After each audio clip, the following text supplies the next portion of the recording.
दोस्तों, आज हम आपके लिए लेकर आए हैं एक ऐसी कहानी जिसे सुनकर आपके होश उड़ जाएंगे। ये कहानी है गाजियाबाद के हिंडन चौक की, जहां एक निडर एसडीएम और एक अहंकारी नेता के बीच हुई भिड़ंत ने पूरे देश को चौंका दिया था। ये सिर्फ एक घटना नहीं थी, बल्कि कानून के राज और सत्ता के दुरुपयोग के बीच एक सीधी जंग थी। दोस्तों, कहानी को अंत तक जरूर देखना और हमारे चैनल पीके स्टोरीज को सब्सक्राइब जरूर कर लेना। गाजियाबाद के हिंडन चौक पर उस दिन सुबह की धूप कुछ ज्यादा ही तीखी थी, इतनी कि चमचमाते आसमान में भी गर्मी की तपिश साफ महसूस की जा सकती थी। शहर का सबसे व्यस्त यह चौराहा हमेशा की तरह गाड़ियों और लोगों की तेज आवाज से गूंज रहा था। सुबह के 10 बज रहे थे। दफ्तरों और स्कूलों का पीक टाइम। ट्रैफिक सिग्नल अपनी लाल बत्ती पर अड़ा था और विभिन्न दिशाओं से आ रहे वाहनों की एक अंतहीन कतार धैर्य से अपनी बारी का इंतजार कर रही थी। हॉर्न की आवाजें, इंजन का शोर और लोगों की फुसफुसाहटें मिलकर एक अजीब सा शहरी सिम्फनी रच रही थीं, जो हर रोज की आपाधापी का एक अभिन्न अंग थी। चौराहे के ठीक बीचों बीच अपनी ड्यूटी पर मुस्तैद एसडीएम अंजना राम अपनी टीम के साथ खड़ी थी। उनकी नीली जीप सड़क के किनारे खड़ी थी और वह स्वयं एक हाथ में वॉकी टॉकी और दूसरे में फाइलों का बंडल थामे यातायात को व्यवस्थित करने का प्रयास कर रही थी। अंजना अपनी बेबाक ईमानदारी और सख्त मिजाज के लिए पूरे गाजियाबाद जिले में मशहूर थी। उनकी ख्याति एक ऐसी अधिकारी की थी जो नियम तोड़ने वालों को बख्शती नहीं, चाहे वह कितना भी बड़ा क्यों ना हो। उनका शांत लेकिन दृढ़ चेहरा यह बता रहा था कि वह अपने काम को कितनी गंभीरता से लेती है। तभी दूर से एक काली शानदार एसयूवी अपनी पूरी तेजी से लेन बदलती हुई आई। उस पर बड़े बड़े अक्षरों में मंत्री जी लिखा था, जो उसकी हैसियत का ऐलान कर रहा था। एसयूवी ने सिग्नल पर खड़ी गाड़ियों की परवाह के बिना जोरदार हॉर्न बजाते हुए सीधे लाल बत्ती पार कर दी, जैसे कि नियम उसके लिए थे ही नहीं। यह सिर्फ एक रेड लाइट जंप नहीं था, बल्कि कानून के प्रति खुली अवमानना का प्रदर्शन था। ड्राइवर की तेजी और गाड़ी की गति ने चौराहे पर मौजूद सभी लोगों का ध्यान खींच लिया। अंजना राव ने तुरंत इस हरकत को भांप लिया। उन्होंने अपनी हथेली उठाई और उस बेलगाम में एसयूवी को रोकने का स्पष्ट इशारा किया। उनकी आवाज में तीखापन था, गाड़ी रोको। यह सिर्फ एक आदेश नहीं था, बल्कि कानून के दायरे में रहकर अपनी ड्यूटी निभाने का एक अटल संकल्प था। एसयूवी ड्राइवर ने झिझकते हुए गाड़ी तो रोक दी, लेकिन पिछली सीट का शीशा नीचे हुआ और एक रौबदार व्यक्ति बाहर निकला।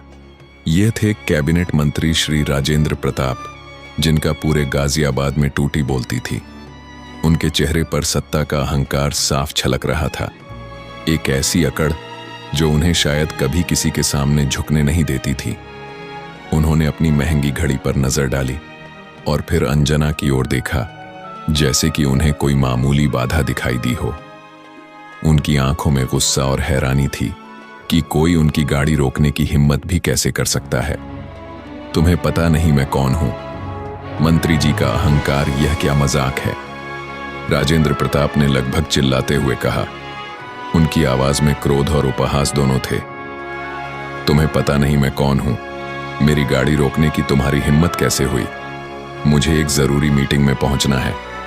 उनके बोलने का तरीका ऐसा था मानो अंजना ने कोई अक्षम्य अपराध कर दिया हो। अंजना राव शांत और अविचलित उनके सामने खड़ी थी। उनकी आंखों में जरा भी डर नहीं था। माफ कीजिए सर, आपने लाल बत्ती पार की है। यह यातायात नियमों का स्पष्ट उल्लंघन है। उनकी आवाज में दृढ़ता थी, लेकिन कोई चुनौती या अपमान नहीं। वह बस अपना कर्तव्य निभा रही थी। राजेंद्र प्रताप जोर से हंसे। उनकी हंसी में कटुता थी। नियम? तुम मुझे नियम सिखाओगी? तुम्हें पता है मैं इस पूरे प्रदेश का मालिक हूं। ये सारे नियम मेरी जेब में रहते हैं। तुम मेरी कार का नंबर प्लेट देखो, मंत्री जी लिखा है। क्या तुम्हें यह भी नहीं पता कि मंत्रियों के लिए कोई नियम नहीं होते? उनके लहजे में घमंड साफ झलक रहा था, जैसे कानून उनके लिए नहीं, बल्कि दूसरों के लिए बने हों। कानून सबके लिए बराबर है सर, अंजना ने अपनी आवाज में दृढ़ता भरते हुए कहा। उनके चेहरे पर कोई शिकन नहीं थी और मैं अपनी ड्यूटी निभा रही हूं। मेरा काम यह सुनिश्चित करना है कि कानून का पालन हो, चाहे वह कोई भी हो। उनके शब्दों में कर्तव्य निष्ठा का स्पष्ट संदेश था। राजेंद्र प्रताप का चेहरा गुस्से से तमतमा उठा। उनकी नसें तन गई थीं। ड्यूटी?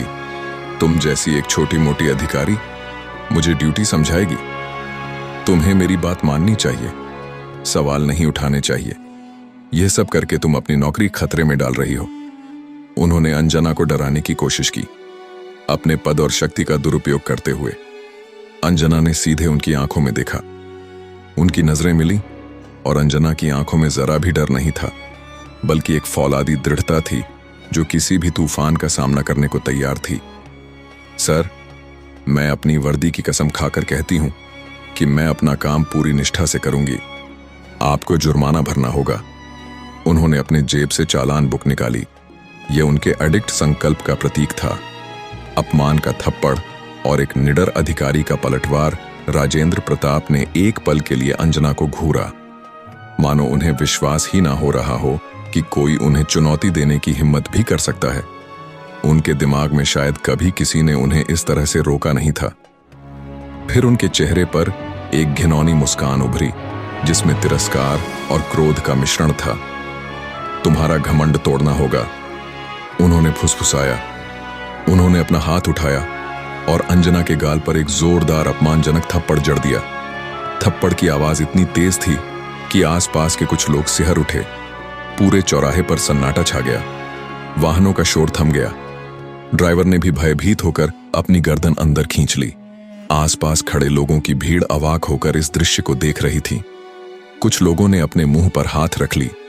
अंजना का गाल लाल हो गया था, लेकिन उनकी आंखों में एक बूंद भी आंसू नहीं था। उनकी जगह एक ठंडी फौलादी दृढ़ता थी। यह अपमान उन्हें तोड़ने वाला नहीं, बल्कि और मजबूत बनाने वाला था। राजेंद्र प्रताप अंजना ने अपनी आवाज को नियंत्रित करते हुए बेहद शांत लेकिन स्पष्ट शब्दों में कहा।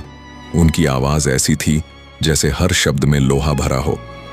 तुमने सिर्फ एक अधिकारी पर हाथ नहीं उठाया है, तुमने इस वर्दी पर, इस देश के कानून पर और हर उस नागरिक के विश्वास पर हाथ उठाया है जो इस पर भरोसा करता है। तुमने इस लोकतंत्र की नींव पर हमला किया है। उनके शब्दों में दर्द नहीं, बल्कि न्याय की पुकार थी। राजेंद्र प्रताप ने अपनी अकड़ दिखाते हुए कहा, तो क्या कर लेगी तू? मेरा कोई कुछ नहीं बिगाड़ सकता। मैं मंत्री हूं, अभी इसी वक्त तुम्हें नौकरी से निकलवा दूंगा। तुम जैसी 10 अधिकारी मेरी एक उंगली पर नाचती हैं। उनका अहंकार अभी भी चरम पर था। अंजना ने अपनी जेब से अपना सरकारी फोन निकाला। उनके हाथ जरा भी नहीं कांपे। देखते हैं सर। उन्होंने अपने वरिष्ठ अधिकारी कमिश्नर विवेक कुमार को कॉल लगाया। हेलो कमिश्नर सर, मैं SODM अंजना राव बोल रही हूं। मैं हिंडन चौक पर हूं। यहां कैबिनेट मंत्री श्री राजेंद्र प्रताप ने लाल बत्ती तोड़ी और जब मैंने उन्हें रोकने की कोशिश की तो उन्होंने मुझे थप्पड़ मारा। उनकी आवाज में कोई घबराहट नहीं थी, सिर्फ तथ्यों का स्पष्ट बयान। दूसरी तरफ से कुछ देर बात हुई। राजेंद्र प्रताप के चेहरे पर अब थोड़ी चिंता झलकने लगी थी। उन्हें उम्मीद नहीं थी कि अंजना इतनी जल्दी और इतनी निडरता से प्रतिक्रिया देंगी। सीधे कमिश्नर को कॉल कर देंगी। उन्हें अपनी गलती का एहसास थोड़ा थोड़ा होने लगा था। सर, अंजना ने फोन पर कहा, मैं आपसे निवेदन करती हूं कि इस मामले में तत्काल और कठोर कार्यवाही की जाए। यह केवल मेरा अपमान नहीं, बल्कि पूरे प्रशासन का और इस लोकतांत्रिक व्यवस्था का अपमान है। अगर आज हमने उन्हें नहीं रोका तो कोई भी कानून को नहीं मानेगा। यह सिर्फ व्यक्तिगत प्रतिशोध नहीं, बल्कि न्याय के लिए एक अपील थी। फोन रखने के बाद अंजना ने राजेंद्र प्रताप की ओर देखा। उनकी आंखें मिलीं और राजेंद्र प्रताप अपनी नजरें नहीं झुका पाए। सर, आपकी गाड़ी जब्त की जा रही है और आपके खिलाफ सरकारी काम में बाधा डालने, एक लोक सेवक पर हमला करने और यातायात नियमों का उल्लंघन करने के आरोप में तुरंत मामला दर्ज किया जाएगा। पुलिस आपको यहीं से हिरासत में लेगी।